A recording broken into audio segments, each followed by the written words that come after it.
Du coup, salut tout le monde. J'espère que vous allez tous bien et que vous n'êtes pas trop déprimés de commencer les révisions du concours. Et que pour ceux qui ont eu le CSP, ça s'est super bien passé pour vous.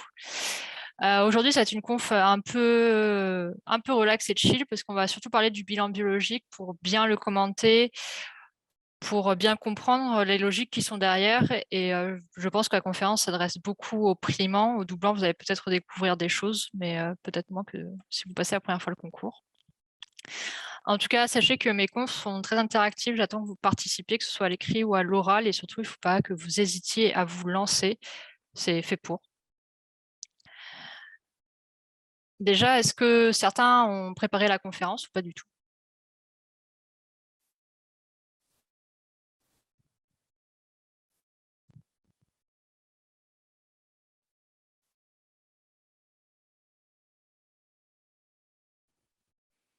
Bon, j'espère que je vous annonce juste que les chiffres que j'ai pris dans les bilans bio sont très aléatoires pour vraiment cibler ce que je voulais cibler. Donc, des fois, il y a peut-être des trucs un peu bizarres. C'est normal, il fallait pas s'inquiéter à essayer de trouver une cohérence dedans. Pour ceux qui sont peut-être un peu plus avancés et qui ont déjà bien vu les pathos et vous avez dû voir des trucs qui ont dû vous faire un peu tiquer, mais voilà. C'était pas le but que ça colle à une pathologie précise, c'était juste le but de vous faire bosser dessus. Du coup, le bilan biologique, en fait, c'est une question qui est récurrente dans quasiment tous les dossiers. Et le but, ça va être de présenter les informations clairement pour que le correcteur puisse comprendre ce que vous savez et comprendre si vous comprenez les interprétations que vous faites derrière. Donc moi, je conseille surtout de le faire sous format de tableau avec 5 colonnes, les paramètres, les valeurs usuelles, les valeurs du patient, la variation, est-ce que c'est normal, diminuer, augmenter, et les interprétations. Après, je sais que certains aiment bien le présenter sous forme de ligne. Si vous, ça vous arrange, bah, faites-le. Et il faut juste pas que vous oubliez de mettre l'interprétation dedans. Après, il faut toujours penser à calculer tout ce qui peut être calculable, même si ce n'est pas spécifié. Et d'ailleurs, vous allez vous apercevoir qu'au concours, ça l'est rarement, à part les constantes érythrocytaires. Souvent, ils ne vous disent pas qu'il faut calculer par exemple le DEV, G ou la calcémie corrigée. Et si jamais vous l'oubliez, bah, vous perdez des points. Et il faut aussi tout interpréter avec des mots-clés. Typiquement, une diminution de la natrémie, c'est une hyponatrémie. Une augmentation de la calémie, c'est une hypercalémie qui sera attendue, pas juste une augmentation du potassium. Parce qu'il faut savoir qu'au concours, c'est des grilles aux mots-clés. Il n'y a pas possibilité d'avoir autre chose que ce qui est marqué sur la grille. Et après, c'est bien d'essayer de conclure les bilans biologiques en rassemblant toutes les perturbations et en les liant entre elles si jamais il y a un lien. Si jamais la question, il y a marqué par exemple, interpréter le bilan biologique, quelle hypothèse de diagnostic pouvez-vous faire? Bah là, la conclusion, ça ne sert à rien de la mettre dans ce type de questions. C'est dans tous les cas, quand vous allez donner l'argumentaire de l'hypothèse de diagnostic, là, vous allez tout rassembler et vous allez au final conclure. Donc, bon, répéter 2 fois les informations, il n'y a pas grand intérêt. Par contre, si les questions sont en séparé, je vous conseille vraiment de faire une conclusion. Et surtout, pensez bien à légender toutes les abréviations. Typiquement, vous faites un calcul d'une constante érythrocytaire, vous avez besoin de l'hémoglobine, vous mettez HB, il faut bien mettre dans votre tableau ou sur vos lignes, quand vous avez commenté l'hémoglobine, que HB, c'est l'hémoglobine. Sinon, le correcteur, il ne saura pas ce que c'est et vous n'aurez pas le point pour la formule. Bon, ça, après, c'est valable que ce soit un cas ou un exo. Jusque-là, est-ce qu'il y a des questions? Ou est-ce qu'il y a des choses qui n'ont pas été comprises?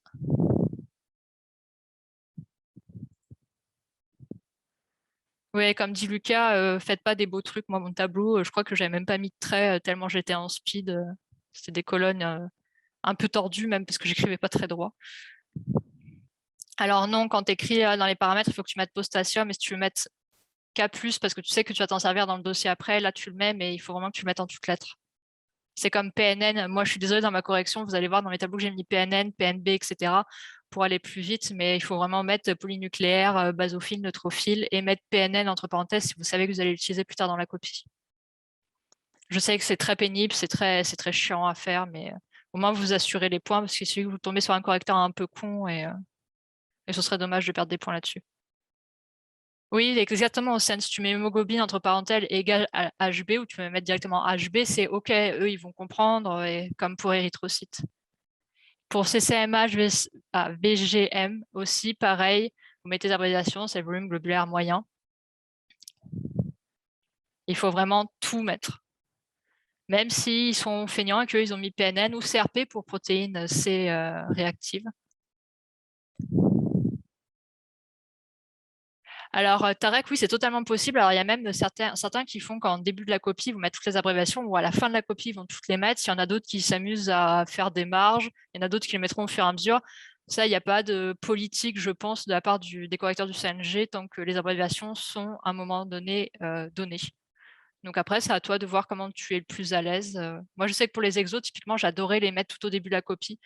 Tant que j'étais pas trop dans le stress de l'exercice et que je perdais pas mes moyens pour, par exemple, je mettais en même temps que l'abréviation, je mettais les unités. Voilà, c'est un petit tips comme ça que je vous donne.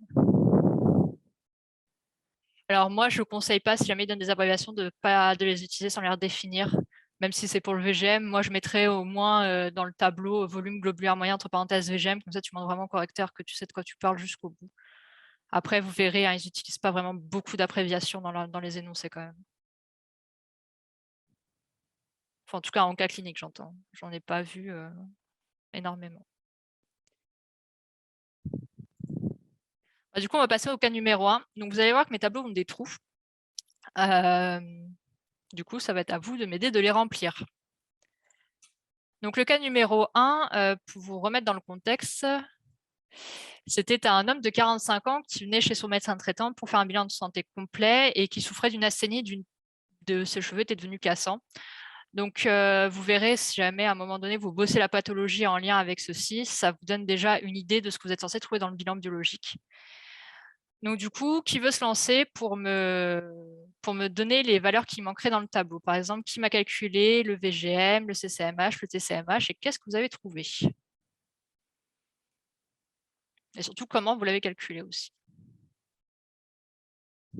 Vocal ou écrit, comme vous voulez, je force personne à prendre le micro si vous n'aimez pas ça.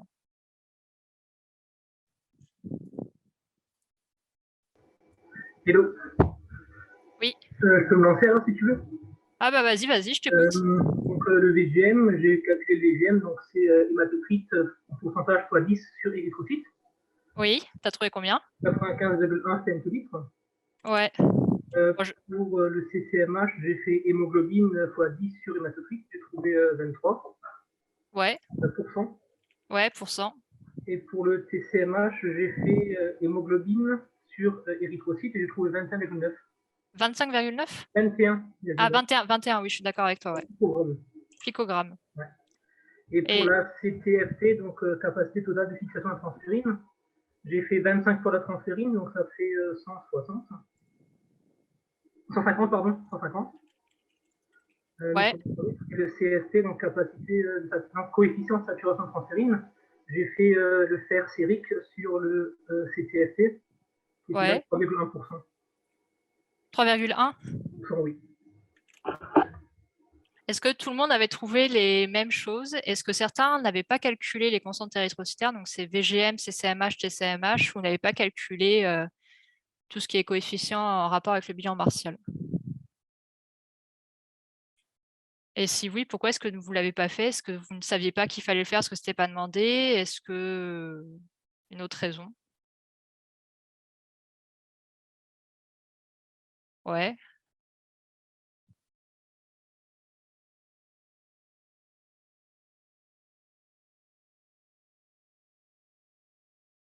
Alors, je vais vous les donner, les formules, je les ai remises juste après, donc vous les verrez. Donc, le CTFT, c'est la capacité totale de la fixation de la transférine, et le CST, c'est le coefficient de saturation de la transférine. Donc, surtout, je vous ai mis la fiche où j'avais mis l'énorme formulaire. N'hésitez pas, dans un premier temps, quand vous faites les cas cliniques, de garder la fiche à côté de vous et de vous poser vraiment la question, j'ai telle information, qu'est-ce que je peux calculer avec les informations que j'ai? Et vous verrez, au bout d'un moment, ça viendra tout seul, vous dira, ah bah tiens, j'ai le poids, j'ai l'âge, j'ai la créate, bah, je peux faire un DFG. Ou j'ai le fer, la ferritine, le fer et la transférine, bah tiens, je peux calculer le reste de mes coefficients. Alors, les résultats ne sont pas interprétés en fonction de la patho, et il faut vraiment interpréter le bilan biologique comme tu le vois là, et après, on va le relier, après, il se relie à une pathologie qui est au programme de l'internat.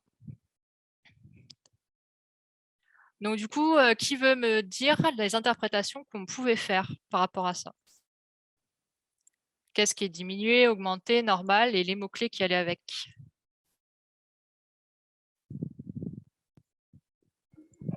Donc, je peux le faire aussi.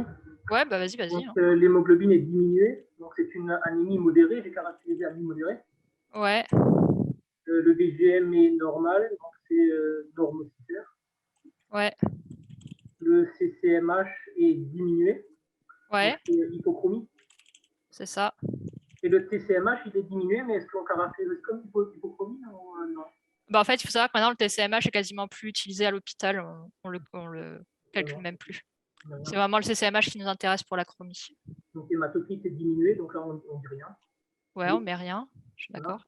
Érythrocyte diminué, érythropénie. Ouais, et comment tu la trouves, cette érythropénie? Elle est vraiment très sévère ou elle est plutôt... légère ou Ouais. légère. La ferritine, elle est diminuée aussi. Donc, hypoféritinémie. Et là, pareil, c'est toujours essayer de quantifier un peu. Est-ce que c'est très sévère? Est-ce que c'est plutôt léger, modéré? Légère, ouais. Ouais, on est légère, voire même modéré. Ça commence quand même à faire 15. Après? La transférine, donc elle est augmentée. Donc, on a une hypertransférinémie légère. Ouais.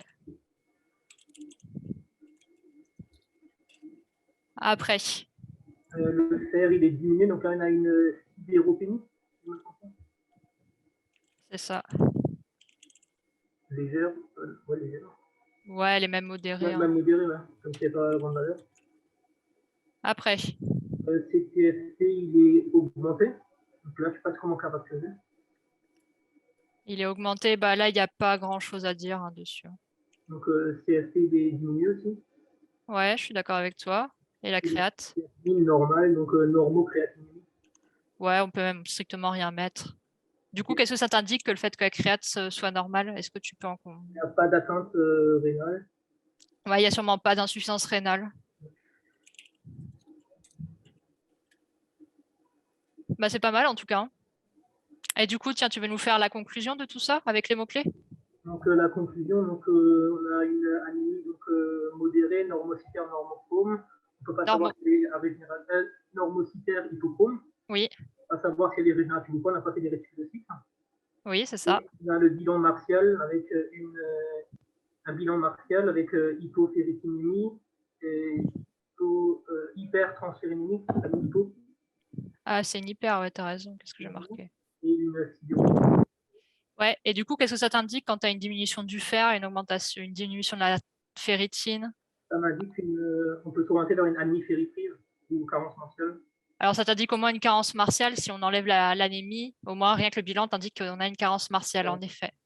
Donc, pour vous donner une idée, du coup, tu as très bien répondu. Donc, on a, pour ajouter un mot-clé, on a une cytopénie puisqu'on a une lignée qui est atteinte avec une érythropénie qui est légère.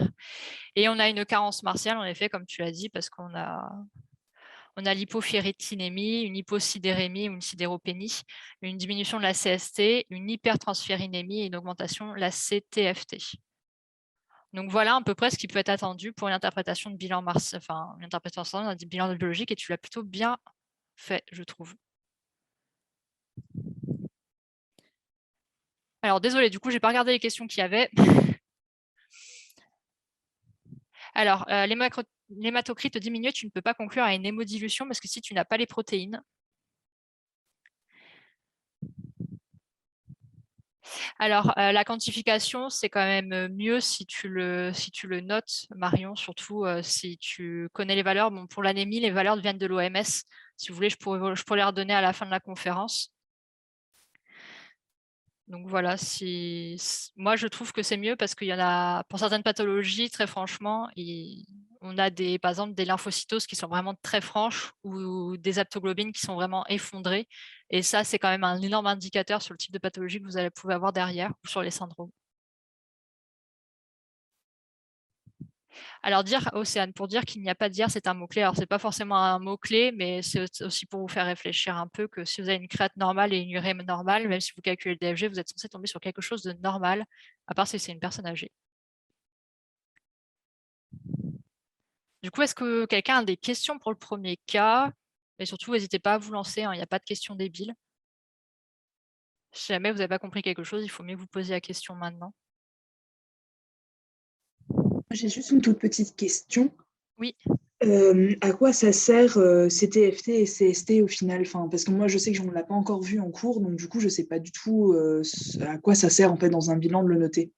En fait, quand tu fais le bilan de la carence martiale, et enfin, tu le vois surtout dans l'anémie Ferriprive, en fait, la physiopathologie fait que tu as certains facteurs qui vont diminuer en premier ou augmenter en premier.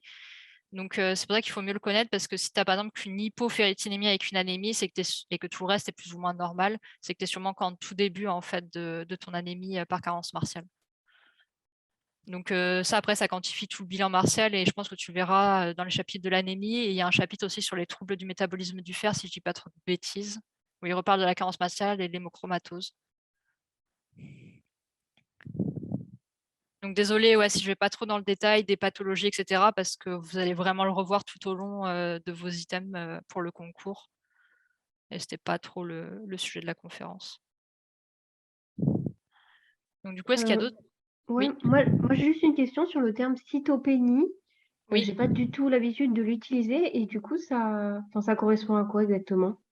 Bah, en fait, une Oui. cytopénie, c'est la diminution d'une lignée. Donc, tu as 3 lignées. La lignée mégacaryocytaire, donc les plaquettes, la lignée granulocytaire, donc tout ce qui est globules blancs, et la lignée érythrocytaire, c'est tout ce qui est les globules rouges. Donc, du coup, quand tu as une cytopénie, c'est que tu as une seule des 3 lignées atteintes. Quand tu as une bicytopénie, c'est que tu as 2 des 3 lignées atteintes. Et quand tu as une pancytopénie, c'est que tu as les 3 lignées qui sont atteintes et qui sont diminuées. Ok, merci. Typiquement, les pancytopénies, tu les retrouves beaucoup avec les leucémies. Donc ça fait partie des mots-clés dans la conclusion, et essayer d'y penser. Vous verrez, ça rapporte quelques points.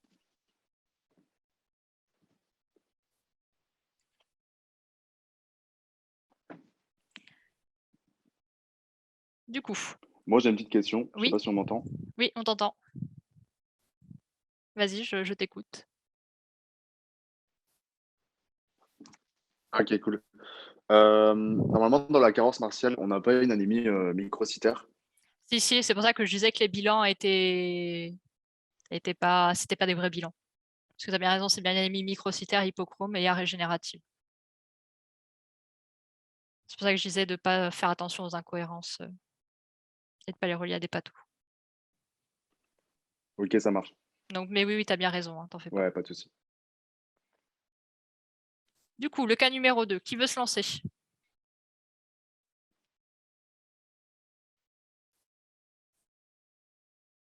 Bah, je peux le faire si tu veux. Ah, vas-y, je t'écoute.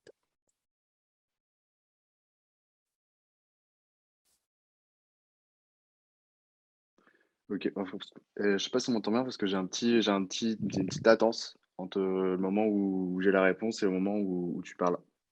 Ah moi je t'entends très bien, Donc, t'en je fais vais pas. parler sans réponse. Je vais pas rappeler les normes. Ok, bon bah top. L'hémoglobine, elle est normale pour ce cas numéro 2. L'hématocrite aussi, les érythrocytes aussi. Concernant le pH, je vais rappeler un petit peu, c'est 7,35, 7,45. On est en présence d'une acidose. Pour les bicarbonates, c'est en dessous. On est en dessous ça correspond à une hypobicarbonatémie. Pour le CO2, c'est normal, 35-45 mm de mercure. Le sodium, 135-145 millimoles par litre, donc hyponatrémie. Le potassium, 3,5-4,5, hyperkaliémie. Le chlorure, 95-105, donc on est en présence d'une hypochlorémie. Dans le cas, on a le poids et sa taille, donc on peut penser tout de suite à calculer l'IMC. J'ai trouvé 38. 38, c'est supérieur à 25, donc la personne est en surpoids. Et on peut mettre un peu en surlignage le mot marbrure, qui nous fait penser à une hypoxie tissulaire. Ensuite, vu qu'on a un ionogramme, on peut s'amuser à calculer le 3 ionique. Et si on le calcule, on trouve 30. Quoi d'autre? Je sais pas. Après, si tu as parlé à ce moment-là. Du coup, les constantes érythrocytaires se calculent même si tu n'as pas d'anémie.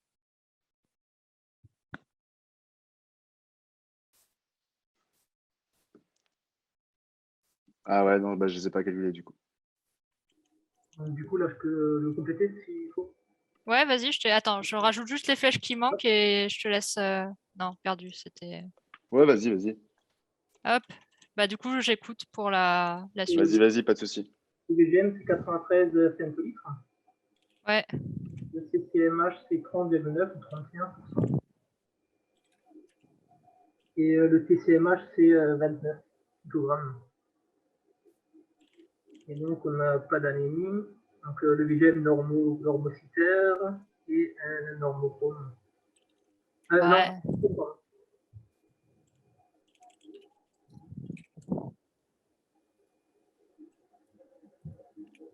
Ouais, c'est pas mal. Franchement, c'est pas mal. Du coup, qui des deux voudrait me faire la conclusion?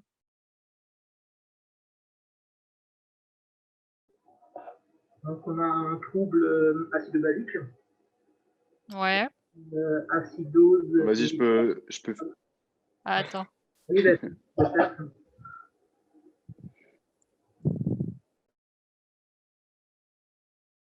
Comme Théo, je crois qu'il est en décalé par rapport à Non, nous. vas-y, de toute façon, il y a une latence de ouf. Vas-y, c'est bon. Ok, donc le trouble acido-basique, donc on peut caractériser une acidose.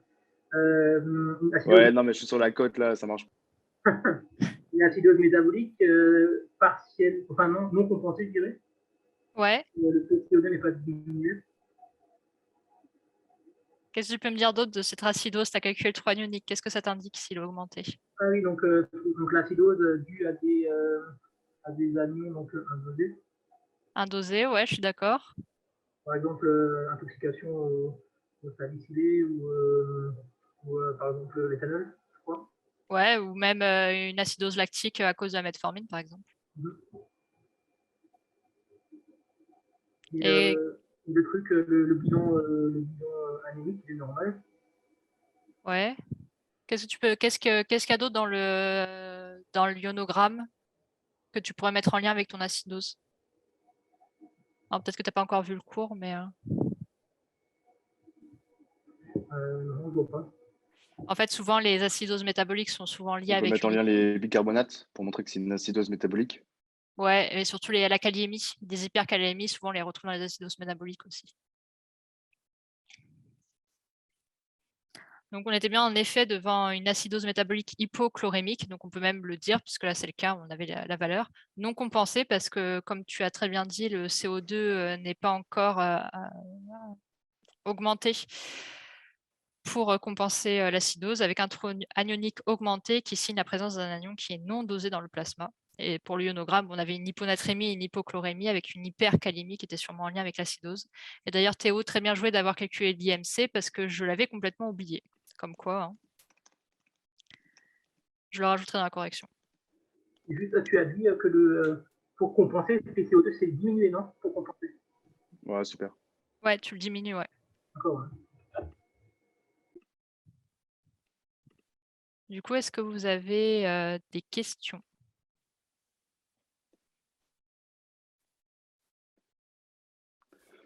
Ouais, j'ai une question. C'est non compensé alors que la PCO2, elle aurait dû être diminuée, donc du coup, on serait en hyperventilation, c'est ça? Et donc, du coup, la PO2, elle serait augmentée. Mais enfin, elle n'était pas là, mais Ouais, elle n'était pas là, en mais gros, si on si, avait la PO2, on ouais, l'aurait vu augmenter.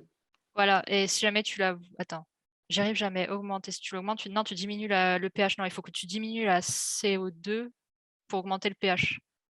Tu es en acidose. C'est vrai qu'il faut diminuer la PCO2 pour augmenter la PO2.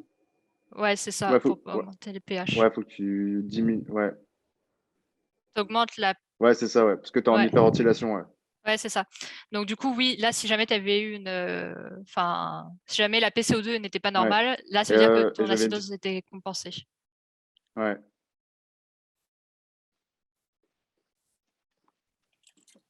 Ouais, ok.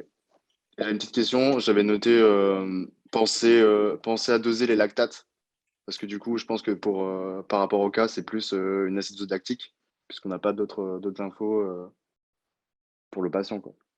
Alors ça, pour le coup, moi, c'est vrai que j'ai pas trop donné d'informations. Si tu avais Je sais pas si typiquement ça vaut le coup de mettre un petit message en mode pensez à. Alors ouais, tu peux rajouter ça, surtout si tu as la metformine dans les traitements.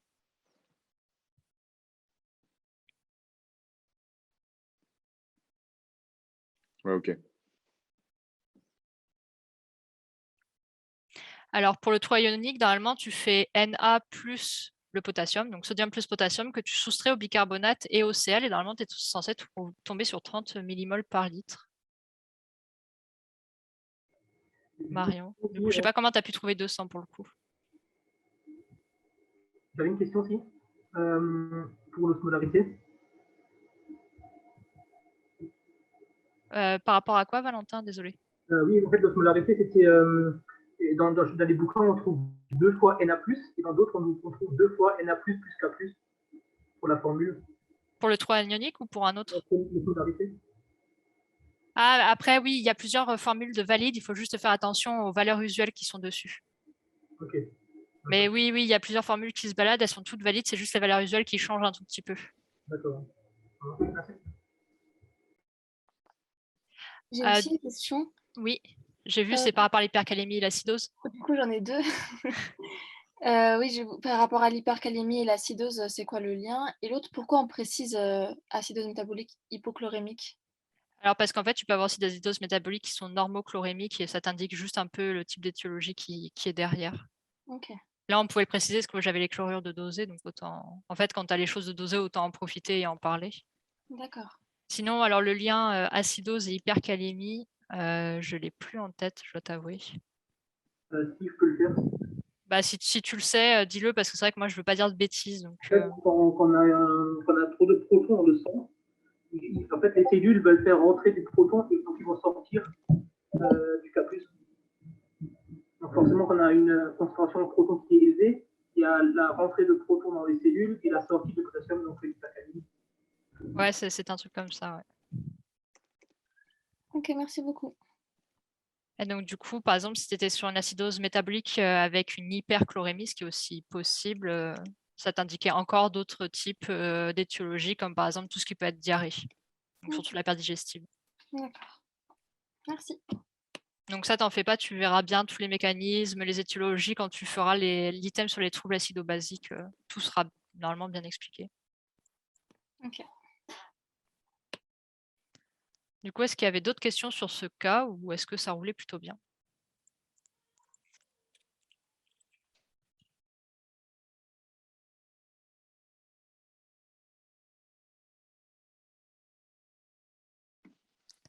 Eh bien, si tout... Alors, pourquoi tu voudrais qu'il y ait une hyperhydratation intracellulaire?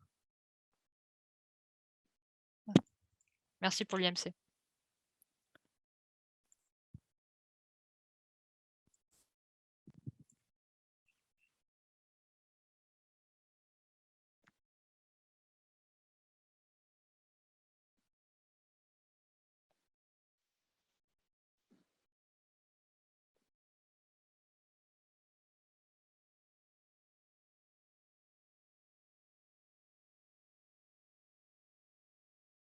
Ah, par rapport à la diminution du sodium.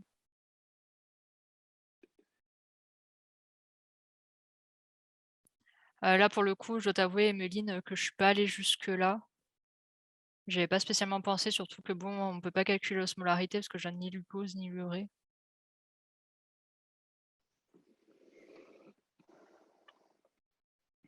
Donc, je pense qu'on ne peut pas vraiment conclure.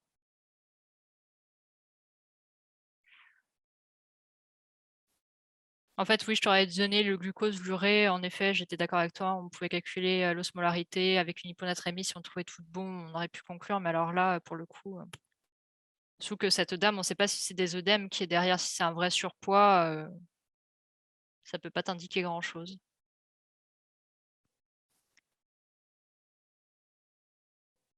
Alors, le lien, en fait, le trou anionique et l'anion indosé. Donc, normalement, si le trou anionique est normal, ça veut dire que tu as dosé l'anion qui est diminué. Et quand le trou anionique est augmenté, c'est-à-dire que l'anion n'a pas été dosé. En fait, il y a juste ça vraiment à retenir dans les troubles acido-basiques. Enfin, par rapport au TA pour le coup. Il n'y a pas grand-chose de plus. Après ça, je pense que de toute façon, comme Anaëlle me semble qu'elle fait bientôt une conférence dessus. Donc du coup, elle va bien pouvoir vous en reparler, vous faire des cas cliniques dessus et revenir sur tout ce qui est côté physiopathe et tout. Ce qui serait quand même beaucoup plus simple parce que moi, je dois vous avouer, j'ai pas trop revu les cours depuis un certain moment, donc j'ai pas tout en tête.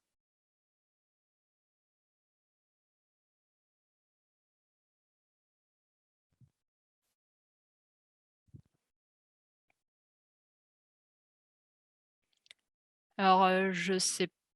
Alors Myriam, du coup, moi j'ai toujours, même mes profs ont toujours parlé d'acidose et du coup métabolique parce que c'est les bicarbonates qui sont diminués.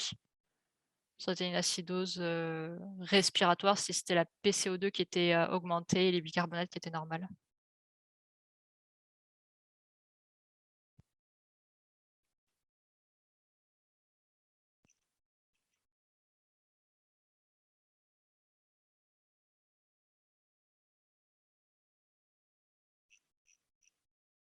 En fait, j'espère que vous m'entendez bien, parce que comme je vois qu'il y en a certains qui entendent pas trop. On entend très bien.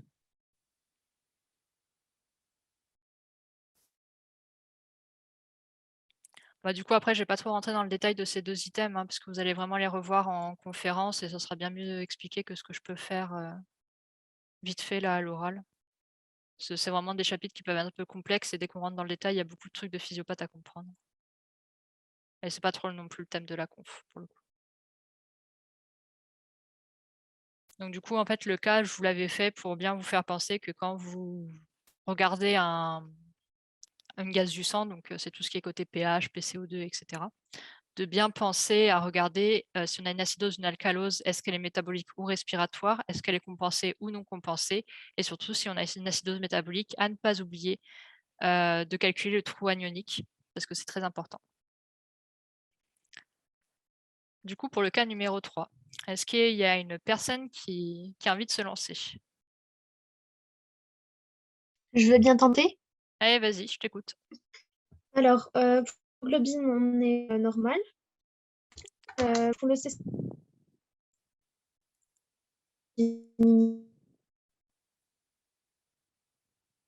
Je crois que tu bugs un peu. TCMH à 28,9 picogrammes et TCMH normal. Ah, pardon. Vous m'entendez là? Ouais, là, c'est Allô? mieux. Ouais, je t'entends Oui. super. Parce que tout à l'heure, en fait, ça Ok. grésillait. J'ai pas compris ce que tu m'as dit pour le VGM et le CCMH. Ah, d'accord, je vais répéter. Alors, VGM 93 femtolitres normal. Ouais, TCMH 28,9 picogrammes normal. ouais. Oui, pour le TCMH, oui. Et le CCMH, du Euh, coup. CCMH 31 grammes par décilitre normal. C'est des... Pardon, diminué. Ouais, et c'est des pourcents, hein, fais gaffe, le CCMH. Ah oui, oui. Alors, surtout ça, Oui. du coup, j'en profite pour le dire. Vous trompez pas dans les unités parce que sinon, vous n'avez pas les points le jour du concours. Ensuite, hématocrite, on est du coup à 42% normal. Ouais. Érythrocyte 4,5 térapariète, donc normal. Globule blanc, on est à 15, donc on a une hyperleucocytose. PNN 4,5, c'est normaux. Les éosinaux normaux. Baso normaux. Lymphocytes 9,6, on est en hyperlymphocytose. Monocytes normaux et les plaquettes à 100 giga par litre, on a une thrombopénie légère. Ouais. Bah, par contre, pour les autres, tu peux me donner les gigas? Ah oui, pardon. Les valeurs normales? Ouais. Non, les gigas que tu as trouvés, parce que tu me dis normaux, mais comme c'était des Ah oui, alors pourcentages. PNN 4,5 giga par litre. Ouais, Eosino 0,15 giga par litre. ouais. On était à 0. Baso 0. Lymphocyte 9,6 giga par litre. Ouais. Et monocyte 0,75 giga par litre. Je suis totalement d'accord avec toi. Voilà, du coup, c'était hyperlymphocytose, oui. On peut même dire lymphocytose tout court. Hein. Sachez D'accord. que tu n'es pas obligé de rajouter le terme hyper, parce que lymphocytose, ça veut dire une augmentation des lymphocytes dans le sang. D'accord. Et du coup, voilà, ça correspond donc à un tableau d'infection virale, probablement. D'infection virale. Oui. Ok, ouais. Pourquoi? Ah, parce qu'on a des lymphocytes augmentés? Je suis d'accord avec toi. Par contre, il y a peut-être un détail que tu n'as pas pris en compte dans l'énoncé. Non, c'est. Je sais plus c'était quoi le. L'énoncé, on te disait qu'il avait peut-être retrouvé ces anomalies-là il y a quand même plusieurs mois de ça, c'est déjà sur un précédent bilan. Ah oui, oh, bah c'est comment? Euh,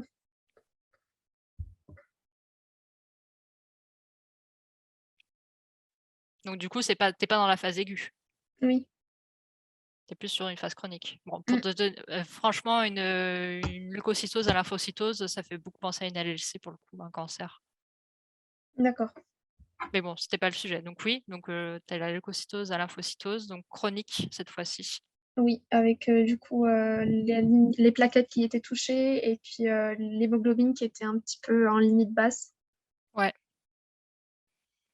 Donc du coup, je suis totalement d'accord avec ce que tu me dis. Donc on a une cytopénie, puisqu'on a une thrombopénie. Et on a une leucocytose qui est causée par une lymphocytose qui est modérée et qui est sûrement chronique, parce qu'on disait qu'on avait retrouvé l'anomalie déjà il y a plus de 3 mois. Donc il faut savoir que la notion de chronicité, c'est à peu près 3 mois hein, pour les pathologies du concours. Donc là, très franchement, vu ce qu'avait la personne, on aurait pu penser par exemple à un lymphome, à une leucémie lymphoïde chronique aussi. Même si normalement, tu es censé avoir une... Ouais, si tu peux retrouver une thrombopénie, mais bon. Du coup, est-ce que tu as des questions là-dessus? Par rapport au CCMH en fait qui est diminué alors qu'on n'a pas d'anomalie sur l'hémoglobine. Alors, comme je l'avais dit, les bilans, je les ai fait un peu au hasard. Ah oui, Donc, oui. ça peut être normal. Après, il faut savoir que tu peux, par exemple, avoir une légère décoloration, parce qu'au final, la chromie, c'est la couleur, une légère diminution de la couleur des globules rouges sans forcément avoir une énorme pathologie derrière. D'accord. C'est comme, tu sais, quand les hétérogénéités de taille aussi, les anisocytoses. Mm. Oui. Bah, Oui, pareil, tu oui. peux aussi des fois en retrouver et tu n'as pas forcément, par exemple, un tableau d'anémie derrière. Ça peut être des artefacts, ça peut être autre chose. D'accord.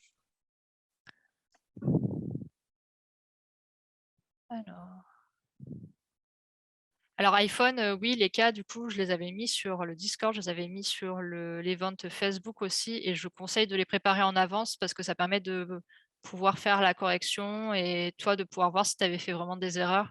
Parce que des fois, quand on écoute juste la correction, on se dit ah, mais c'était trop facile. Au final, quand tu le refais chez toi, tu te dis bah merde, j'ai rien compris. Alors, Océane, il n'y a pas forcément toujours besoin de faire le lien entre la clinique dans l'interprétation biologique. Là, il fallait surtout faire le lien sur le fait qu'on te donnait un peu une notion de chronicité. Donc, du coup, c'est vrai qu'on ne pouvait pas trop être sur une infection virale avec sûrement une lymphocytose qui dure depuis plus de 3 mois. Ça fait beaucoup penser à une hémopathie. Du coup, chrysalide. Alors, la bicytopénie, ça peut être par exemple une neutropénie avec une thrombopénie ou une anémie avec une thrombopénie ou une anémie avec neutropénie. En fait, il faut juste qu'il y ait 2 lignées qui sont atteintes. Et là, du coup, on n'en avait qu'une seule, c'était les plaquettes.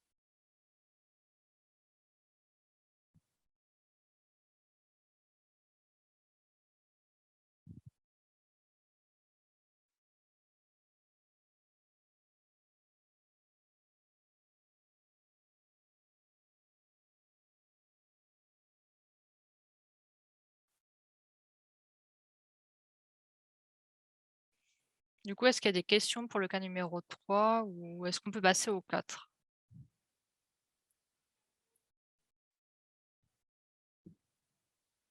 Pourtant, iPhone, je pense que vous êtes pas mal à être là et les avoir préparés en avance. Donc, je les avais vraiment postés partout pour que tout le monde puisse y accéder et les préparer en avant. Je les avais postés samedi ou dimanche.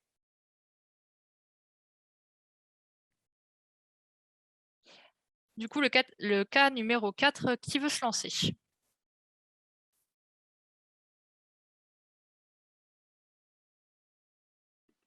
Je peux le faire si tu veux.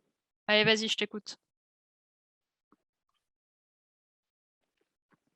Alors, nous sommes en présence d'une femme de 50 ans sans antécédents et vue en constatation devant une altération de l'état général.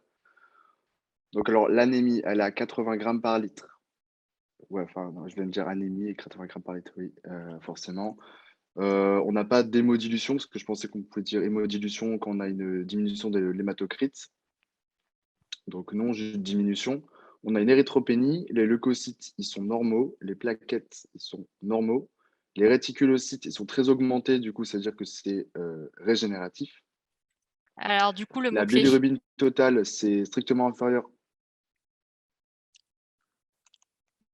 à régénératif pour les Alors, réticulocytes, donc anémie régénérative. ça, du coup, ça, c'est l'interprétation, mais du coup, tu as une réticulocytose, parce que tu as une augmentation des réticulocytes. Ok, réticulocytose. Réticulocytose. Concernant la bilirubine totale, c'est strictement inférieur à 17 micromoles par litre, donc on est en hyperbilirubinémie à bilirubine totale. Concernant la bilirubine conjuguée, normalement c'est 0. La norme, c'est 0 micromole par litre. Donc là, on a une hyperbilirubinémie à bilirubine conjuguée. L'aptoglobine, c'est 1 à 3 grammes par litre. Donc on a une hyperaptoglobinémie. Non, une hypo, pardon. Et concernant les lactates, c'est strictement inférieur à 248 UI par litre. Et on a un petit commentaire hématologique avec une anisocytose, une macrocytose et une absence de schizocytes. On calcule du coup VGM, CCMH, TCMH. On se rend compte que le VGM est normocytaire, donc à 100 femtolitres. Le CCMH, il est à 27%. Et le TCMH, il est à 27 picogrammes. Donc on est en présence d'une hypochromie. Donc alors, on a une bicytopénie puisqu'on a une anémie et une érythropénie. Et on est en présence d'une anémie normocytaire hypochrome régénérative. Et du coup, ça nous fait penser, avec le dosage de la bilirubine totale, l'aptoglobine et les lactates, à un bilan d'hémolyse. Donc du coup, le bilan d'hémolyse est perturbé car on a une hyperbilirubine totale, une aptoglobinémie effondrée et un LDH très augmenté. Et donc du coup, on peut penser à différentes étiologies. Plus une atteinte au niveau extracorpusculaire, puisque la personne est une femme âgée de 50 ans. Et donc du coup, c'est pas corpusculaire, parce que corpusculaire, c'est en général congénital, alors que extracorpusculaire, c'est acquis. Donc, du coup, on peut penser à des étiologies immunologiques. On peut penser aussi à toxiques ou alors une infection. Alors, c'est pas mal, tu es allé beaucoup plus loin que le cas. Donc, du coup, juste pour reprendre, pour les gens qui n'ont peut-être pas encore vu toutes les anémies et tout ça. Donc là, ce qu'il fallait surtout faire très attention, bon, c'est encore de calculer les constantes érythrocytaires, mais surtout de calculer la bilirubine qui était non conjuguée. Pourquoi? Parce que ça vous permettait de savoir Pas pensé, si l'hyperbilirubinémie, elle était totale, elle était conjuguée ou non conjuguée. Et là, pour le coup, elle était non conjuguée parce qu'on avait 38 micromoles par litre quand même. Donc par rapport aux 2 micromoles, on s'en foutait un peu. Et ça, d'ailleurs, c'est les marqueurs du syndrome de un des marqueurs de l'hémolyse, c'est l'effondrement de l'aptoglobine, une augmentation des lactates déshydrogénases et une hyperbilirubinémie à bilirubine non conjuguée ou bilirubine libre. Donc du coup, il fallait aussi penser, quand vous avez un frottis sanguin, à donner une définition de ce que vous avez. Donc là, on avait une anisocytose, donc c'est une hétérogénéité de taille. Une macrocytose, donc c'est normalement des hématies de grande taille, et souvent vous avez le VGM, si je n'avais pas ponté mon cas, qui aurait été supérieur à 100. Et les schizocytes, c'est en fait des fragments d'hématies. Donc là, comme vous n'en aviez pas, ça vous donnait après des indications pour les étiologies d'anémie. Mais sinon, bien joué Théo. Merci. Et du coup, les schizocytes, c'était justement pour éliminer Tout ce qui est anémie comment ça s'appelle mat et tout ça. Les tout ce qui est, prothèses. ouais, les prothèses valvulaires. Ouais, et tout ce qui est Ok, microangiopathie aussi. ok, ça marche. Alors là, du coup, l'anémie, Merci à on est toi. à 80, donc c'est une anémie qui est modérée.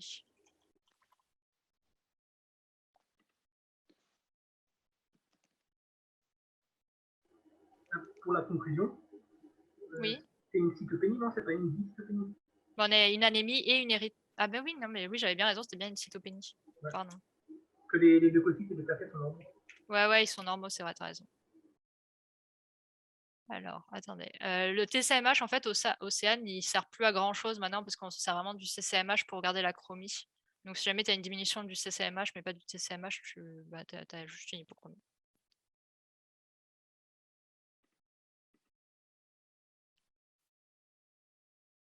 Ouais, et du coup, j'ai fait une erreur, j'ai pas entendu Valentin sur la bicytopénie. J'avais dit qu'il n'y a que la lignée érythrocytaire qui est diminuée, donc c'est une cytopénie. Oui, t'as pas regarde, les plaquettes étaient normales.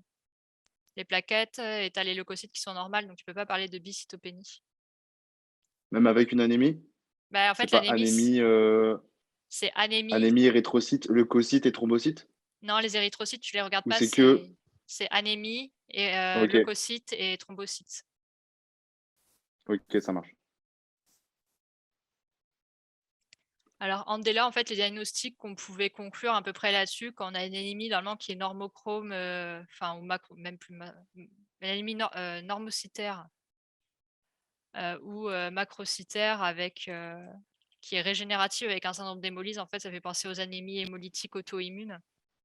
Et dans les anémies hémolytiques et auto-immunes, en fait, tu as d'autres anémies hémolytiques, dont celles qui sont causées mécaniquement, on va dire, donc par tout ce qui est prothèse, par les microangiopathies, etc. Et en fait, comme on n'avait pas de schizocytes sur le bilan, parce qu'ils disaient absence de schizocytes, ça nous enlevait toute cette partie-là d'étiologie des anémies hémolytiques, donc toutes les mécaniques. Donc, il pourrait nous rester les auto-immunes, celles liées aux infections, par exemple, ou après tout ce qui est hémoglobinopathie, etc. Même si, bon, vu le cas de la personne, ça n'avait pas trop l'air d'être ça. C'est quand même une personne d'un certain âge, donc souvent les hémoglobinopathies, on les retrouve surtout chez plus, enfin, ils sont plus souvent diagnostiqués quand même chez les enfants.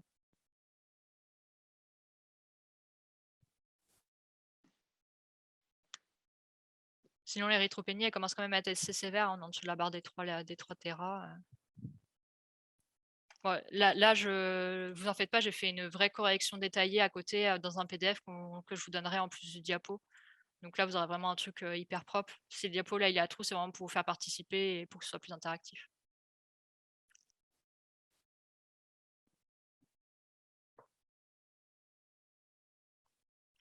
Du coup, est-ce que vous avez des questions par rapport à ce cas ou des choses que vous n'avez peut-être pas comprises?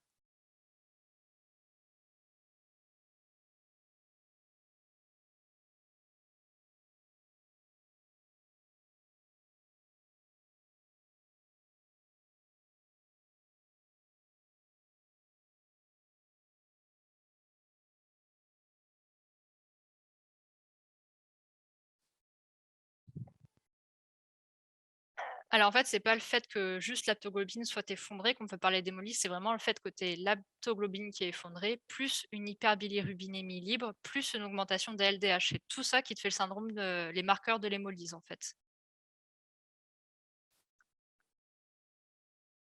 Et sinon, l'aptoglobine, c'est une protéine de l'inflammation. Donc ça, je vous invite à regarder l'item, l'exploration, je crois que ça s'appelle l'exploration de l'inflammation ou quelque chose comme ça, dans les tout petits items qui se cachent dans le programme. C'est pas trop mal, histoire d'avoir une visu d'ensemble de toutes les protéines qui peuvent être liées à l'inflammation ou à certaines pathologies. Et si vous voulez, pour tous ceux qui sont adhérents, je vais remettre bientôt le cours que je suis en train de revoir avec les nouvelles recos dessus, donc vous le retrouverez dans le drive. Alors, l'érythrocytopénie, comment on l'interprète? En fait, là, tu n'as pas vraiment de contexte, donc tu peux pas trop l'interpréter. Est-ce que c'est dû à une pathologie? Est-ce que c'est dû à autre chose? On ne sait pas trop. Il y a beaucoup de pathos où tu retrouves des érythropénies un peu, enfin, où j'ai jamais trop compris le mécanisme qu'il y avait derrière. Mais c'est lié à la pathologie qu'à la patiente. Le lien du drive et des ressources, si jamais tu es adhérent, soit tu l'as reçu par mail, soit tu l'as pas reçu par mail et j'en suis désolée, c'est que j'ai fait une fausse manip, mais dans tous les cas, tu l'as dans le Discord. Tu as une partie association, tu vois adhésion, etc. et tu as une partie ressources. Et après, pour les drives, même des conférences, elles sont sur Discord dans la partie conférence et sur le Facebook dans chaque événement. Alors, d'avoir une anémie normocytaire, normochrome, régénérative, normalement, oui, ça me semble pas trop déconnant que ça. Après, si tu parles du bilan hémolytique par rapport à l'aptoglobine, etc., tu peux conclure à un syndrome d'hémolyse seulement dans ce cas de figure-là. Si jamais tu as l'aptoglobine qui est normale, la bilirubine qui est normale et les LDH qui sont normaux, tu peux pas conclure. Ou si tu n'en as qu'un des trois qui sont normaux, tu peux pas conclure à une hémolyse. Il faut vraiment que tu aies ce tableau-là des marqueurs.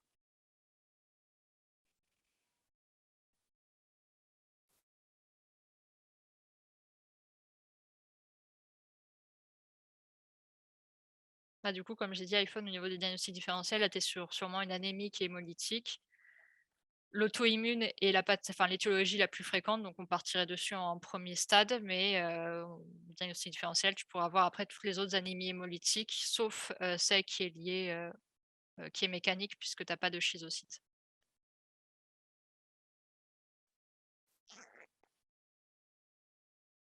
Bon, du coup, on va passer au cas numéro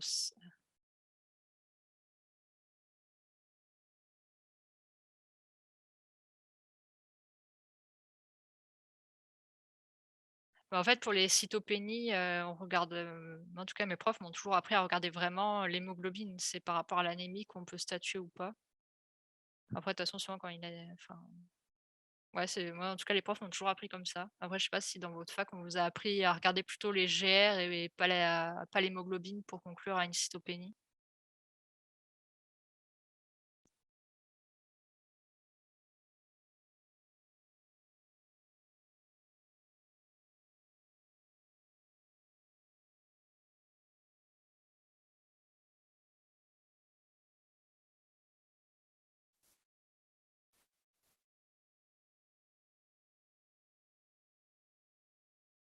Du coup, le cas numéro 5. Qui veut se lancer? Est-ce qu'il y a une personne autre que Théo et Valentin qui ont envie de tenter? Moi, je veux bien retenter si jamais.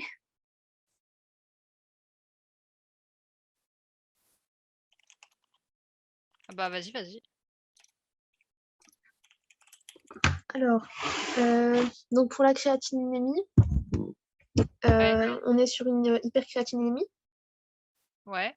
Elle est même comment cette hypercréatinémie? C'est très élevé, enfin, oui, c'est 2 fois la norme. Ouais, donc pour toi, elle est Elle est sévère? ouais, Je sais pas si ça se dit.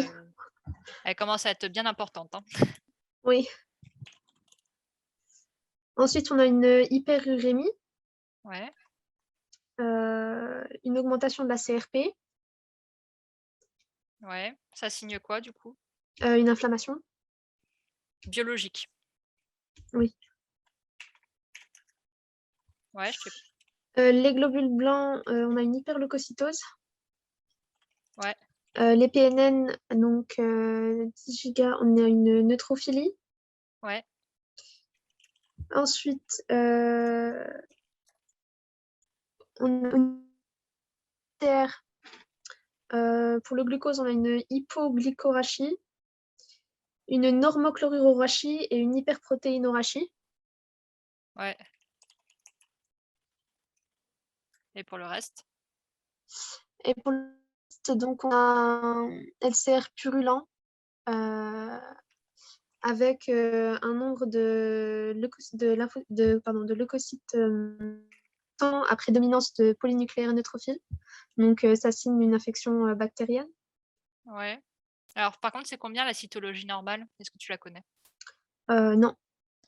Alors du coup, ça, vous le verrez dans le chapitre des infections du CNC. Donc franchement, les valeurs usuelles du LCR sont à connaître, même si elles sont pas toutes dans le... Ah, je vais y arriver, même si elles ne sont pas toutes dans le tableau des valeurs biologiques du CNG, pour information. Donc du coup, normalement, une cytologie normale, c'est inférieur à 5 éléments par mètre cube. Donc là, on était à 100 000, donc là, on était bien augmenté.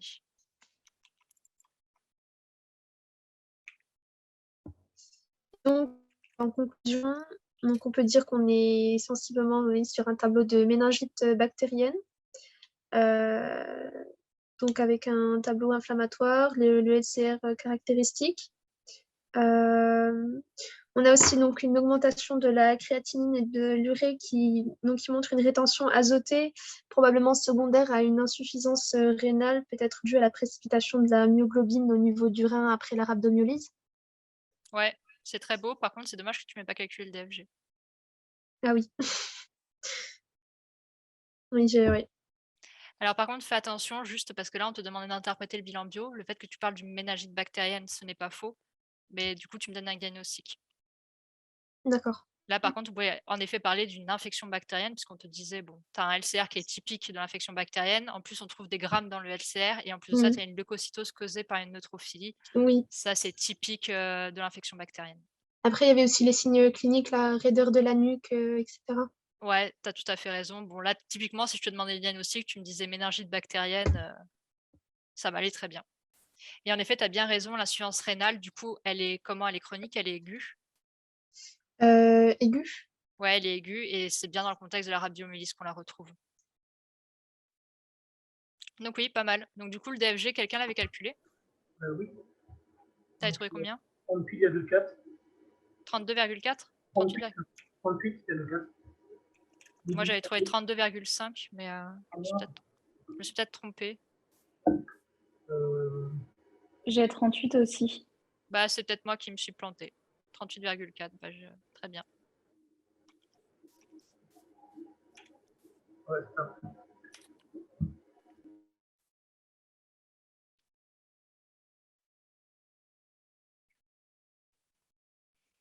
Et du coup, l'aspect du LCR, personne m'en a parlé? Il est censé être comment? Du coup, le LCR, normalement, il a eau de roche. Et là, il est purulent, donc c'est anormal. Ouais. C'est bien.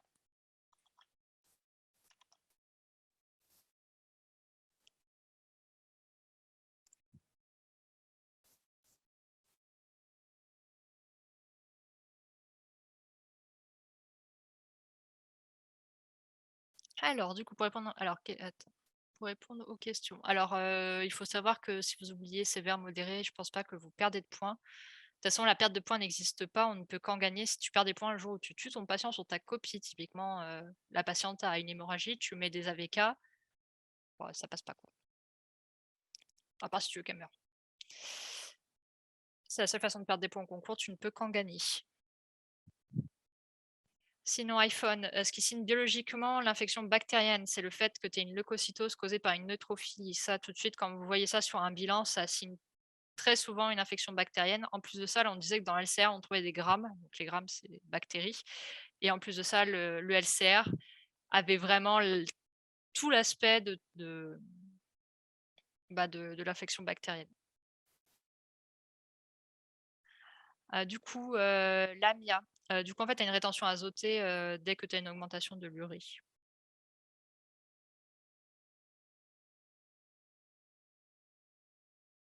C'est-à-dire que tu n'élimines pas tes déchets. J'ai une question aussi par rapport aux méningites. Est-ce qu'on peut nous demander de donner les populations, les souches les plus probables en fonction de l'âge du patient? De toute façon, ça va être hyper important pour poser le diagnostic dans le critère épidémiologique. Oui, oui. Donc, sachez que ce tableau où chaque type de bactérie en fonction de l'âge, il faut vraiment le connaître. C'est pas juste pour faire joli. Excusez-moi, bonjour, j'ai une question. Oui. C'est par rapport à la protéine C réactive, c'est le seul élément qui montre que c'est un syndrome inflammatoire biologique ou il y a d'autres Alors, normalement, en tout, il y a 3 paramètres biologiques à regarder pour le syndrome inflammatoire. Donc, c'est une définition par une évaluation de 2 de ces 3 paramètres. Donc, il y a la VS, la CRP et l'aptoglobine. Au jour du concours, que tu aies une CRP augmentée et que tu dises que tu as sûrement un syndrome inflammatoire biologique, on ne te dira pas le contraire parce que ça signe souvent ça, même si on ne te donne pas la VS qui, de toute façon, à l'heure actuelle, n'est plus regardée au laboratoire quasiment. Et l'aptoglobine, elle n'est pas tout le temps dosée non plus. D'accord. Mais en fait, biologique, pourquoi syndrome inflammatoire biologique, ça veut dire quoi par rapport à un syndrome inflammatoire normal? Par exemple, le syndrome inflammatoire clinique, ça va être que tu vas avoir un œdème, que ça va être rouge, que ça va être chaud. Là, tu vois, je ne te donnais rien dans l'énoncé qui pouvait te dire qu'il était aussi clinique, ce syndrome inflammatoire. Du coup, comme tu regardes que la CRP, que tu vois que la biologie, tu peux conclure un syndrome inflammatoire qui est biologique seulement. Je t'aurais dit que j'avais de la chaleur, de la fièvre en plus ou des sensations de rougeur. Là, oui, tu aurais pu conclure que c'était un syndrome inflammatoire clinique et biologique. Ok, merci. Après, la personne, elle est fébrile. Ouais, ça signe beaucoup l'infection quand même. Ah ouais, ça montre pas justement le syndrome inflammatoire? Si, tu C'est as du bien coup une fièvre aussi hyperthermie. dans le syndrome inflammatoire biologique, mais bon, tu n'as pas de signe. C'est vrai que tu as. Je sais pas si je mettais qu'elle avait une asthénie en plus. Mais ou la fièvre, après, ça peut être aussi dû à Non, l'infection. c'était pas précisé. Mais en tout Ok. cas, sachez que parler, par exemple, d'un syndrome infectieux, ça, vous allez surtout en parler derrière quand vous allez donner le diagnostic.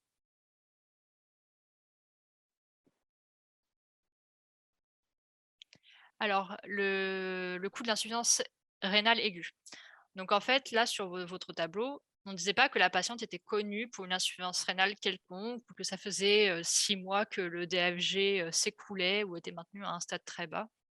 Là, cette patiente-là a une rhabdomyolyse et ça, il faut le savoir parce que je crois qu'en plus, c'est pas forcément dit dans les cours. La rhabdomyolyse entraîne une insuffisance rénale aiguë. C'est connu. Donc, la rhabdomyolyse, ça peut être dû à des médicaments comme par exemple les statines ou ça peut être dû par exemple à une immobilisation, j'y arrivé, prolongée. Donc, typiquement, ça arrive très souvent chez les petits vieux qui chutent et qui vont rester 24 heures au sol avant que le SAMU arrive. Et là, malheureusement, pour ces personnes-là, ils vont faire une rhabdomyolyse, donc c'est une destruction du muscle qui, du coup, au niveau rénal, va complètement tout détruire. Et voire même chez certaines personnes qui ont fait des grosses rhabdomyolyses, on est obligé de les dialyser pendant plusieurs mois pour qu'ils retrouvent une fonction rénale à peu près correcte. Est-ce qu'il y a d'autres valeurs à connaître à part celle du LCR, comme vous avez dit tout à l'heure? Je suis en train de réfléchir des valeurs qui sont pas dans le PDF du CNG. Là, comme ça, j'en vois pas parce que de toute façon, toutes les valeurs, par exemple, je vous aurais donné les CPK, je vous aurais donné les valeurs usuelles avec parce que le jour du concours, ils le font. Et est-ce que, dernière question, est-ce que vous pouvez rappeler, s'il vous plaît, les cas que vous avez traités aujourd'hui pour que je puisse les refaire après? En fait, c'est des cas inventés, il n'y a pas de. C'est pas pris d'une annale ou quoi que ce soit, c'est pour ça d'ailleurs que des fois il y avait des trucs un peu bizarres dedans. Donc du coup, désolé. Du coup, après, si tu veux pas travailler sur les pathos, le cas numéro 5, c'était une infection du système nerveux central. Le 4, on est sur les anémies. Le 3, on est sur plus hématologie, côté cancéro. Le 2, tu peux être sur tous les troubles acido-basiques et sur les intoxications. Et le premier, c'était tout ce qu'anémie ferriprive ou les troubles du bilan du fer. Donc, j'aurais pu faire aussi une hémochromatose, par exemple. Sinon, chrysalide. Alors, du coup, pour différencier une insuffisance rénale aiguë et chronique, comme je l'ai dit, en fait, c'est que dans l'énoncé, on t'a donné une notion de chronicité en te disant que le DFG ou que la créatinine est augmentée depuis quand même pas mal de temps. Souvent, c'est ce qu'ils font dans les cas cliniques. Ils vous disent que monsieur untel est connu pour avoir une atteinte rénale depuis 6 mois, 1 an. Et là, tu sais que dans tous les cas, même si tu peux avoir une insuffisance rénale aiguë sur une insuffisance rénale chronique, dans tous les cas, tu sais que derrière, il y a une insuffisance rénale qui est chronique quand même. Si bien sûr les DFG est diminué et tu as une augmentation de la créatine. Alors du coup, Valentin, pour l'inflammation, oui, tu as bien raison, on peut aussi doser le fibrinogène, mais pour le coup, c'est pas la définition du syndrome inflammatoire, il ne rentre pas dedans. Alors me demande pas pourquoi, mais il ne rentre pas dedans. Surtout qu'en plus, le fibrinogène est un marqueur quand même assez tardif de l'inflammation. Et ça coûte cher. Très franchement, le labo, quand il voit le fibrinogène, il appelle le médecin pour dire « c'est vraiment nécessaire, t'es sûr ?» Surtout quand la CRP a été demandée.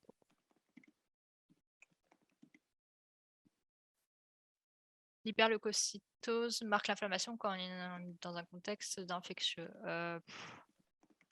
Oui, en soi, quand tu as un contexte de syndrome inflammatoire, tu peux retrouver une hyperplaquétose, une hyperleucocytose, mais l'hémogramme n'est quand même pas spécifique.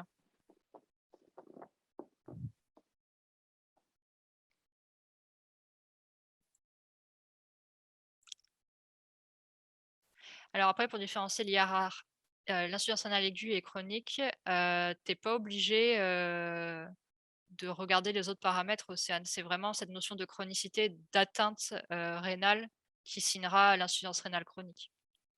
Après, bien sûr, quand tu as une insuffisance rénale chronique, tu vas avoir des complications comme tous les troubles du métabolisme phosphocalcique, comme l'anémie. Qu'est-ce que tu peux avoir d'autre? Tu peux retrouver aussi des acidoses, si je dis pas trop de bêtises. Enfin bref, tout ça, c'est des complications de l'insuffisance rénale chronique, mais vraiment le diagnostic même, c'est le fait que tu aies une créate et une urée avec un DFG qui est diminué depuis plus de 3 mois, plus une atteinte rénal à l'échographie, il me semble.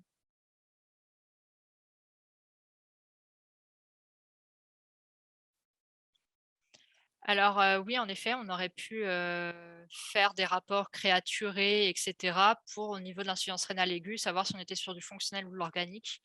Moi, particulièrement, là, je suis pas partie dessus parce que je trouve que c'était pas trop le sujet non plus. Mais tu as tout à fait raison, si on avait tout eu, comme surtout l'urée, urinaire, et cetera, on aurait pu s'amuser et définir vraiment l'insuffisance rénale, quel type c'était.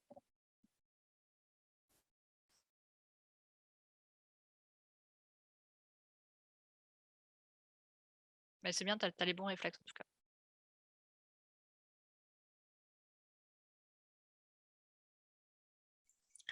Bah, du coup, un peu pour conclure cette conférence, donc le bilan biologique, ça vous paraît peut-être très barbant, c'est peut-être très chiant à faire, mais ça doit vraiment être acquis pour le concours parce que c'est des questions où tout le monde sait y répondre et sait y répondre plus ou moins correctement. Donc, il ne faut pas perdre de points et de place face aux personnes. Et mal interpréter aussi un bilan biologique, ça peut vraiment arriver à un mauvais diagnostic. Typiquement, vous n'avez pas vu la leucocytose qui est chronique. Avec une lymphocytose chronique, bah, que vous n'allez pas partir sur une infection, par exemple, virale, alors que derrière, la personne, elle a juste une énorme hémopathie. Donc aussi, quand vous êtes devant votre feuille, que ce soit au concours ou quand vous entraînez à la maison, surtout bien vous poser la question, est-ce que j'ai calculé tout ce que je pouvais calculer avec les informations que j'avais? Si ce n'est pas le cas, bah, je calcule ce qui manque. Et surtout quand vous entraînez à la maison, de façon générale, que ce soit les cas ou les exos, essayez d'appliquer correctement la bonne méthodologie, parce que comme ça, vous prendrez les bons réflexes dès le début. Parce que l'an dernier, malheureusement, j'ai eu des étudiants qui ont appliqué la méthodologie trop tard parce qu'ils voulaient bâcler les entraînements. Et ce qui s'est passé, c'est qu'à l'approche du concours, ils avaient des très mauvais automatismes. Ils oubliaient du coup plein d'informations. Et ce qui s'est passé, c'est que bah, il manque des informations, il manque des mots-clés. Forcément, vous perdez des points par rapport aux autres et vous perdez peut-être même votre place au concours. Donc c'est vraiment très dommage, surtout si vous avez les informations et surtout si vous connaissez votre cours. Plus la méthodologie est bien appliquée et plus vous allez pouvoir rentrer d'informations dans votre copie, plus vous allez gagner des points. Du coup, je ne sais pas si vous avez vraiment des questions par rapport au bilan bio ou par rapport à d'autres choses ou méthodologie en règle générale. Si jamais c'est le cas, n'hésitez pas à les poser comme on a fait qu'une heure de conférence. Je peux prendre un peu le temps d'y répondre. Moi, j'avais une question par rapport aux formules. Oui. Il y a des formules qui ne sont jamais demandées, comme par exemple le sodium corrigé ou des autres formules qui ne sont jamais demandées. Oui, ça peut être demandé. Hein. Moi, je ne les ai pas mises, mais oui, ça peut être demandé. Hein. Parce qu'on n'a jamais vu ça dans un bilan biologique. Non, moi, je l'ai mis dans aucun bilan, mais ça aurait pu. Hein. Là, typiquement, j'ai jamais mis les protéines, donc c'est vrai que c'était difficile de faire quoi que ce soit, enfin, de corriger quoi que ce soit, mais ça arrive que dans certains dossiers, ils te demandent implicitement de le calculer, même la calcémie corrigée. Okay. Ça marche.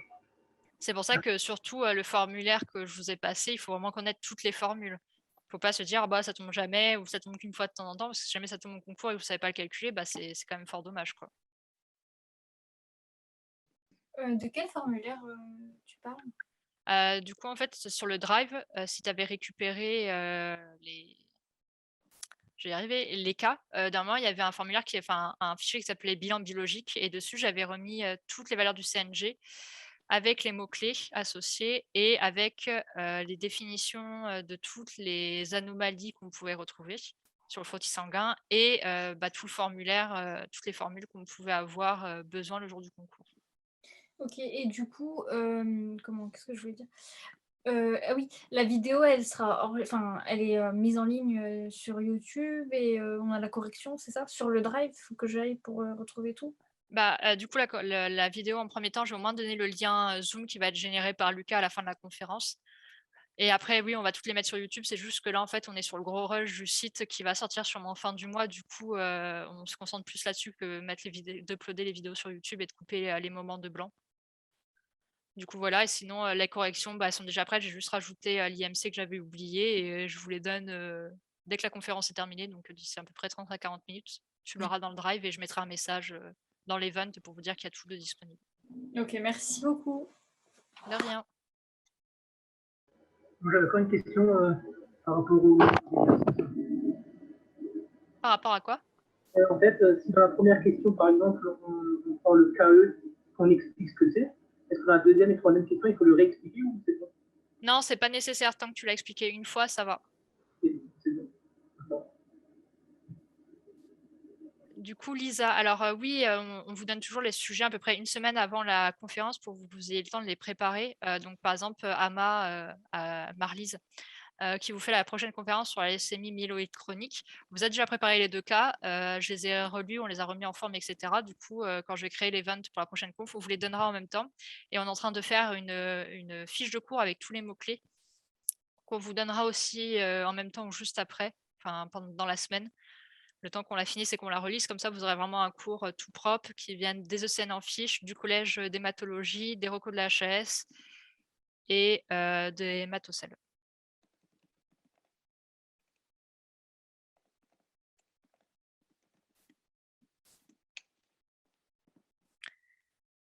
Alors, comme je disais, Théo, souvent on utilise, il faut normalement 2 sur 3 paramètres, donc CRP, aptoglobine, VS. Il en faut 2 sur 3 qui sont élevés. Malheureusement, en fait, dans la pratique courante, on utilise souvent que la CRP pour dire qu'il y a une inflammation, parce que les autres sont coûteux ou sont chiants à doser.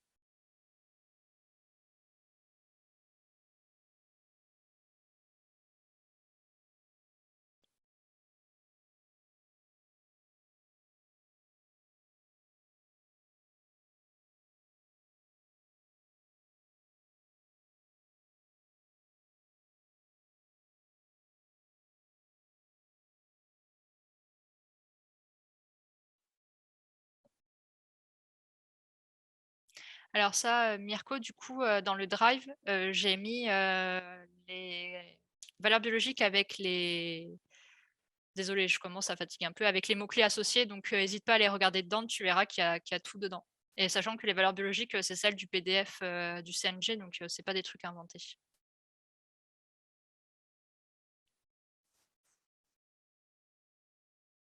Donc attendez, je vais vous partager la fiche en écran, peut-être que vous êtes passé dessus et que vous n'avez pas trop vu ce que c'était. Raté. Du coup, normalement, c'était cette fiche-là qui s'appelle bilan biologique et tu vois, j'ai mis les augmentations et diminutions, les mots-clés qu'on pouvait utiliser.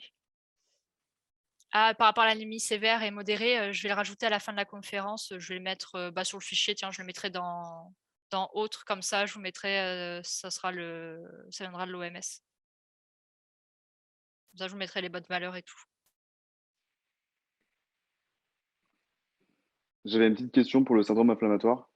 On parle pas plutôt de syndrome de réponse inflammatoire systémique? Tu sais, SIRS, Alors oui, ça, mais ça, tu as parce que j'ai des... vu que ça avait changé. Oui, maintenant, on parle plus de SIRS, justement, on parle d'un autre truc. On parle Et plus de ça, en justement, fait. ouais, on parle plus de ça, mais on parle de... Ça a été changé le nom, mais on parle toujours plus ou moins de la même chose. Et du coup, c'est pour ça que je dois mettre la fiche à jour des explorations des réactions inflammatoires, parce que c'était plus bon. J'ai pas compris, on n'utilise plus le syndrome inflammatoire biologique, on n'utilise que le SRIS. Non, justement, le SRIS a changé de nom et on l'utilise plus, on utilise un autre nom. Ah bon? Le SRIS a changé de nom? Ah ok, je savais pas. Mais je me souviens justement plus du nom, à chaque fois, c'est très pénible. Parce qu'en fait, tout le monde m'en parle, je dis putain, qu'est-ce que c'est? On me dit, mais oui, mais c'est l'ancien SRIS, et voilà. Mais du coup, j'oublie à chaque C'est fois pas le le nom. Quick Sofa, non? Ça n'a rien à voir. Attendez, de toute façon, je le retrouverai bien à un moment donné.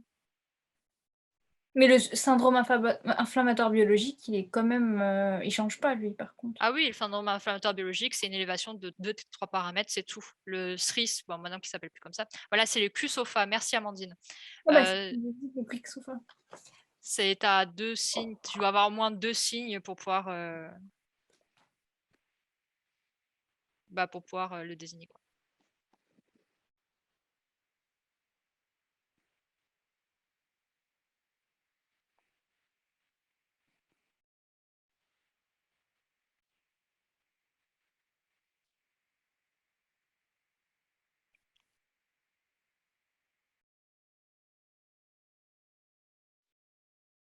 Ah, c'est des Ouais, micro... donc le quick sofa, ça n'a rien à voir avec le syndrome inflammatoire biologique.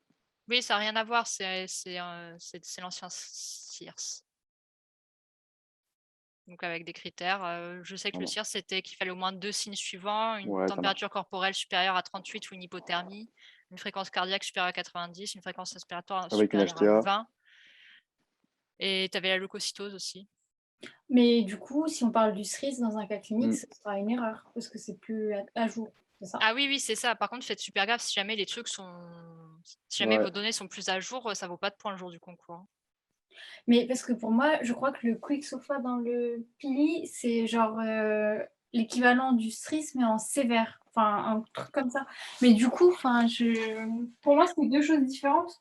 Du coup, si on doit le remplacer, c'est plus compliqué. Mais je dois t'avouer que je préfère regarder avant de te dire des bêtises parce que même moi, en fait, c'est quelque chose, je dois avouer, qui me trigger depuis un certain moment parce qu'on n'arrête pas de m'en parler au taf. Donc voilà. Je préfère me renseigner avant de vous dire des Mais le bêtises. Quick Sofa, c'est pas justement parce que c'était hyper compliqué et qu'il y avait masse critères. Il y avait beaucoup de critères en fait pour le cerise. Et donc du coup, ils ont diminué le nombre de Ouais, critères c'est pour ça. Normalement, dire que c'est maintenant. un syndrome inflammatoire à réponse systémique. Et donc du coup, ils ont mis Quick Sofa. Ouais, du coup, oui, c'est ça. Normalement, dans le Quick Sofa, je regarde, tu as une fréquence respiratoire supérieure à 22, des troubles de la fonction supérieure, confusion des orientations et une pression systolique inférieure à 100. De ce que je trouve sur Internet. Donc oui, tout a changé en fait. Donc oui, si jamais vous avez le CIRS dans vos cours, il est plus utilisé maintenant, c'est le Quick Sofa.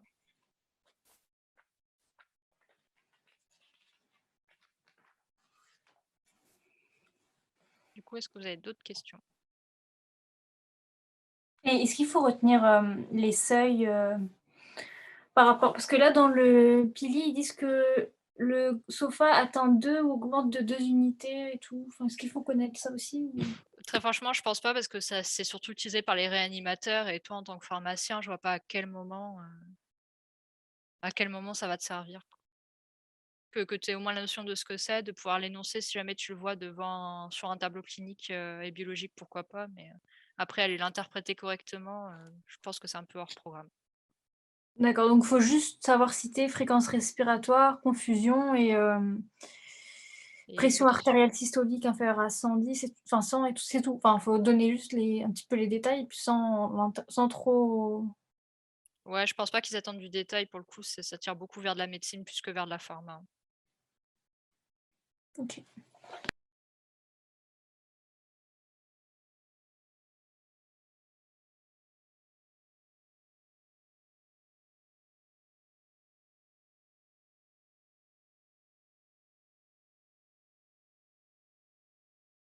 Du coup, est-ce que vous avez d'autres questions?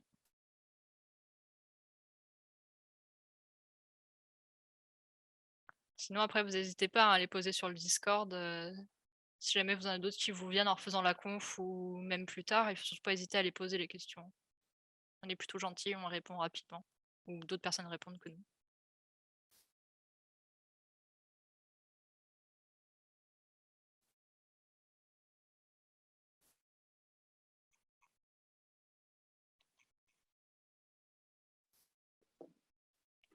Bon bah top, merci beaucoup. Bah de rien. Et puis du coup, la semaine prochaine, c'est la LMC. Donc les cas qui ont été faits, c'est des cas très tournés type concours. Donc n'hésitez pas à les préparer en avance parce que Marlise, du coup, fera sûrement le même système que moi, vous fera beaucoup participer aussi.